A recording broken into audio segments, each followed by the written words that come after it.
আসসালামু আলাইকুম প্রিয় গ্রাম পুলিশ ভাই বোনেরা, সকলে কেমন আছেন? আলহামদুলিল্লাহ। সবাইকে ঈদ মুবারক।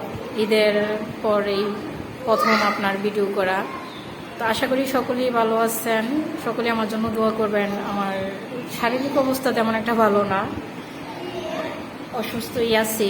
দোয়া করবেন 9 তারিখের আগে যেন আল্লাহ আমাকে সুস্থ করে দেয় এবং আপনাদের সাথে কাঁধে কাঁধ রেখে যেন আমি কাজ করতে পারি, সেই তৌফিক আল্লাহ দান করেন।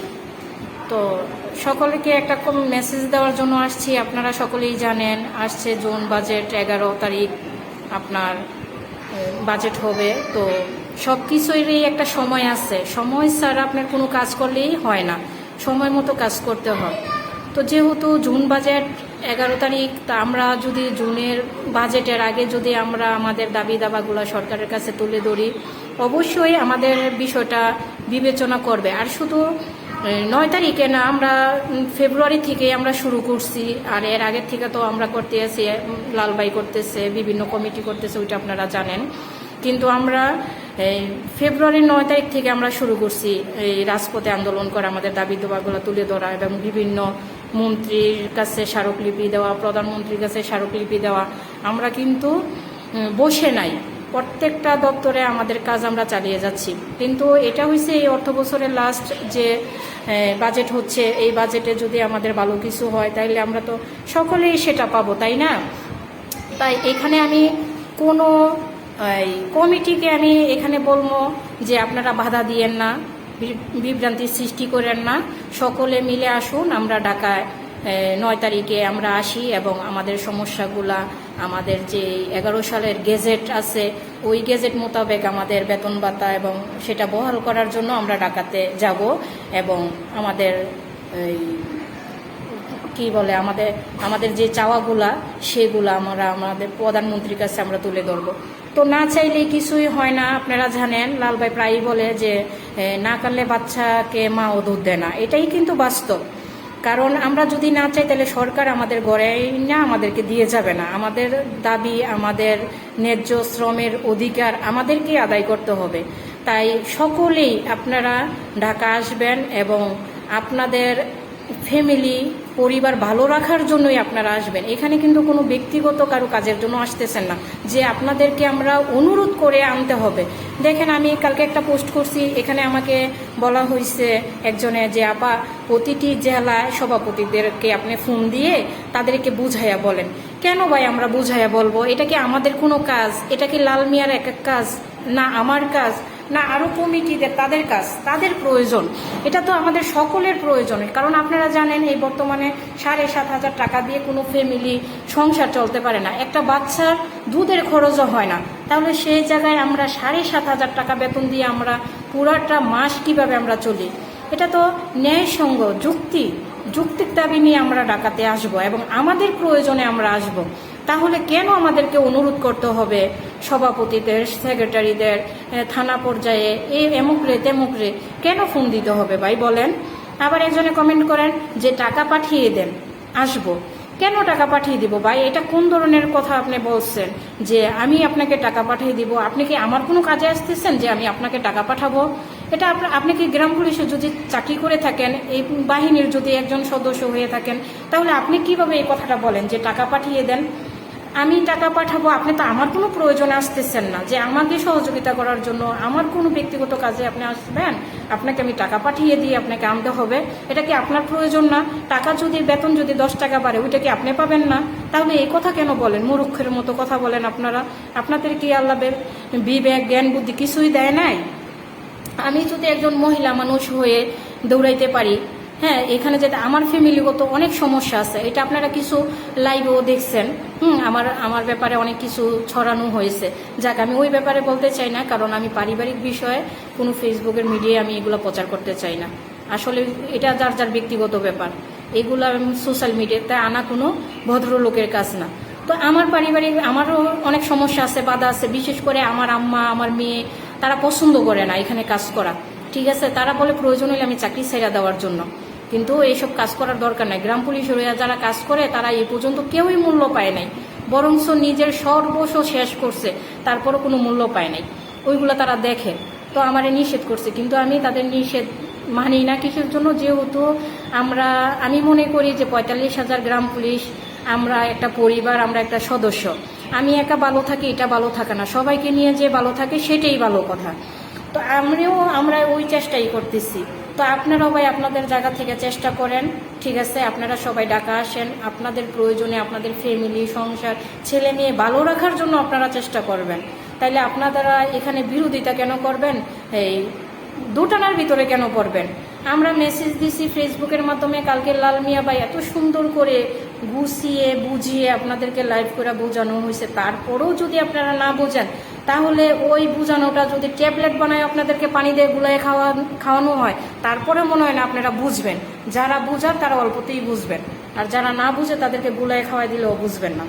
তো আপনাদেরকে আমি অনুরোধ করব আপনারা সকলেই ঢাকা আসেন, এবং আপনাদের যেই দাবি দাবা, আমাদের যেই সমস্যা, এটা আমাদেরকেই আদায় করতে হবে। আর আপনারা যেই অন্য অন্য কমিটিগুলো আছেন যারা বলেন যে যা কিছু পাইছে আপনাদের অবদান, হ্যাঁ, এই বৈশাখী ভাতা বলেন, পূজার ডিউটি, নির্বাচনকালীন ভাতা, তারপরে শান্তি বিনোদন ভাতা, যেটা ওইটা আমরা এখনও পাইনি। তো ওইটা শান্তি বিনোদন ভাতা আপনার 3 বছরে একবার, নির্বাচনকালীন ভাতা 5 বছরে একবার। তাইলে আপনার দৈনিকেরটা চিন্তা করেন না, আপনি বছরে 5 বছরে একবার পান, ওইটা নিয়ে আমাদের কেন মাথামাতি? আমরা যে প্রতি মাসে আমাদের বেতন বাড়লে ওইটা ভালো না? 5 বছরে আপনি 2,000, 3,000, 5,000 টাকা পান, ওইটা আমাদের প্রয়োজন। কোনটা আমাদের প্রয়োজন? আপনি সারাদিনে না খাইয়া সপ্তাহে 15 দিনে একবার খেলে কি আপনার ক্ষুধা মিটবে? না প্রতিদিন যদি আপনি লবণ দিয়ে ভাত খান, হ্যাঁ, যে নুন ভাত যারে বলে, ওইটা প্রতিদিনের প্রয়োজন। আপনি যদি মাসে একবার পোলাও ভাত খান, তাইলে কি আপনার চলবে? আপনার জীবন চলবে? আর যদি লবণ দিয়েও শুধু ভাত খান, তাহলে আপনার নিত্যদিন লাগবে। তো ওনারা 5 বছরেরটা দেখায় ভাতা, 3 বছরেরটা দেখায়, ওইটা দিয়ে আমরা কি করব? আমাদের প্রয়োজন প্রতি মাসের সংসার চালানোর যেই এই খরচটা, আমাদের সময় উপযোগী বেতন, ওইটা আমাদের প্রয়োজন। আমাদের প্রতি বছরে 5 বছরে 3 বছর ওইটা আমাদের প্রয়োজন নয়। তো ওনারা নাকি অনেক কিছুই করছে, অনেক কিছু করে বর্তমানে 7,500 টাকা বেতন ওনারা করছে। তো যাক, ওইটা বড় কথা না, ওনারা ওনার জায়গা থেকে চেষ্টা করছে, পারছে এতটুকু।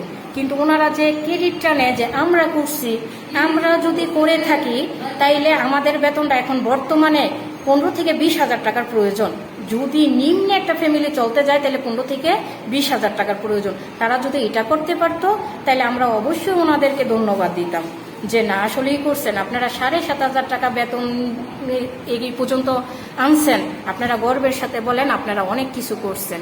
আপনারা পারেন নাই, ওইটা ব্যর্থতা যদি স্বীকার করতেন, তাহলে আপনাদেরকে আমরা ওইটার থেকে সম্মান করতাম এবং ধন্যবাদ দিতাম যে তারা পারে নাই, ব্যর্থতা, তারা চেষ্টা করছে। কারণ ওইটা আপনারা বলতাম যে আপনারা চেষ্টা করছেন আমাদের জন্য। কিন্তু আপনারা যদি বলেন আমরা করে দিছি, তাইলে কিন্তু আপনারা সমালোচনার মধ্যে পড়েন। যেমন বিভিন্ন কমেন্টে অনেক কিছু বলতেছে অনেকে, তো ওইভাবে যদি বলতেন তাহলে কেউই আপনারা কিছু খারাপ মন্তব্য করতো না এবং বাজে কমেন্ট করতো না, ধন্যবাদই দিত। আমি পারি নাই, আমার ব্যর্থতা যদি আমি স্বীকার করি, তাইলে ছোট হয় না কেউ, যে আমি এই কাজটা করতে গেছি, আমি চেষ্টা করছি, দেখেন আমি পারি নাই, তাইলে এটা নিয়ে কেউ সমালোচনা করে না, তারে অপমানও করে না। কিন্তু আমি পারি নাই, তারপরে যদি বলছি যে আমি কইরা দিছি, আমি এন করেঙ্গা তেন করেঙ্গা, এগুলো যদি বলে, তাহলে আসলে এটা মানুষ মেনে নেয় না, বরঞ্চ খারাপ মন্তব্য করে। তো যাক, তারা তাদের জ্ঞান থেকে বলে, তাদের বুদ্ধি থেকে তারা যেটা বলে, ওইটা তাদের ব্যাপার। তো এখন তাদেরকে আমি বলবো যে এখন সময়, হ্যাঁ, লাল মিয়া ভাই ডাক দিছে, আপনারা সবাই একসাথে আসেন, একসাথে কাজ করেন, অবশ্যই ভালো কিছু হবে ইনশাল্লাহ, আমরা আশা করি। আর সকলকেই বলবো, আপনারা কারো কথা না হয়ে আপনারা ঢাকাতে আসেন। আর আপনাদেরকে যদি কেউ বাধা দেয়, আপনারা কারো বাধা শুনবেন না, যে আমরা আমাদের অধিকারের জন্য যাচ্ছি, আমাদের শ্রমের ন্যায্য মূল্যের জন্য যাচ্ছি, এটা কারো ব্যক্তিগত কাজে যাচ্ছি না। আর আপনারা এমন না যে আপনারা না আসলে আপনাদের পায়ে শিকল দিয়ে বেঁধে রাখবে, কেউ কিন্তু আপনাদেরকে বেঁধে রাখবে না, আর আপনাদের চাকরিও কেউ খেতে পারবে না। আমরা এই পর্যন্ত অনেকবার ডাকাতে গেছি, আমাদেরকেও নিষেধ করা হয়েছে, কিন্তু আমাদের নিষেধ করার পরে আমরা যে গেছি, আমাদের কোনো ক্ষতি হয় নাই। কিন্তু নিষেধ করছে, ভয় দেখাইছে, কিন্তু আলহামদুলিল্লাহ আমাদের সচিব স্যার আমাকে অত্যন্ত সহযোগিতা করছে, উনি আমাকে সাপোর্ট দিছে, এখনও দিতেছে। ঠিক আছে, এমন প্রত্যেকটা আমি আশা করব প্রত্যেকটা সচিবই যেন আমাদেরকে নিয়ে একটু চিন্তা করে বিবেচনা করে যে তাদের 7,500 টাকা বেতন, তারা তো এই বেতনে চলে না। সকল সচিবরা যদি আমাদেরকে সহযোগিতা করতেন তাহলে আমাদের গ্রাম পুলিশ আরও তারা একটু সাহস পাইতো, মনে বল পাইতো যে যে একটা আমাদের সচিব স্যার আমাদেরকে সাহস দিচ্ছে, অনুপ্রেরণা দিচ্ছে। তো সবাইকে অনুরোধ করব, আপনারা আপনাদের জায়গা থেকে কারো কথায় কারো বাধায় পরে আপনারা আশা বন্ধ করবেন না। আপনারা সকলেই ডাকা আসবেন এবং লালবাইকে সহযোগিতা করবেন। লালবাই দেখেন নিজের ব্যক্তিগত প্রয়োজনে ডাক দেয় নাই, আপনাদের জন্য ডাক দিচ্ছে। হ্যাঁ, আবার এখানে আপনার মাঝখানে আবার একটা কথা বলতে হয়, লাইভে এসে অনেকে বলে যে লাল মিয়া নিজের কৃতকর্মের কারণে সাসপেন্ড হয়েছে। আচ্ছা, আপনারা একটা প্রমাণ দেখান তো যে ওনার কি কৃতকর্মটা উনি নিজে করছে ব্যক্তিগতভাবে, যে ওইটার কারণে ওনাকে সাসপেন্ড করা হয়েছে, 5 মাস জেল খাটা হয়েছে, 5টা মামলা 6টা মামলা দেওয়া হয়েছে। আপনারা একটা এভিডেন্স আপনারা প্রমাণ মানে ফেসবুকে এসে দাখিল করেন যে এটার কারণে হয়েছে। আপনারা তো মুখে বলেন যে ওনার কৃতকর্মটা কি, আপনারা তো প্রমাণসহ দেখাবেন, তাই না?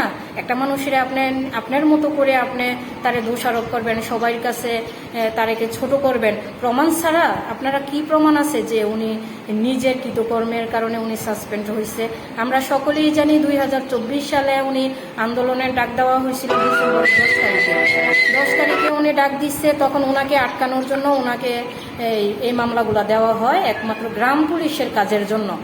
তো এটা আমরা সকলেই জানি। আর যারা ওনার বিরোধী দল আছেন তারা মিথ্যা ছড়াইতেছেন, এটাও আমরা জানি। কিন্তু এভাবে কাউকে মিথ্যা দোষারোপ করা ঠিক না, ঠিক আছে? এটাকে বলে গীবত, যেটা গীবত আল্লাহও পছন্দ করে না। আমরা তো মুসলমান, আমরা তো ইসলাম ধর্ম মানি, তাই না? তো দয়া করে কারো ব্যাপারে গীবত ছড়াবেন না। আপনি আপনার জায়গায় আসছেন, হ্যাঁ, আপনার সম্মান নিয়ে থাকেন, কিন্তু কারো সম্মান নষ্ট করতে গেলে নিজের সম্মান নষ্ট হয়, এটা দেখবেন।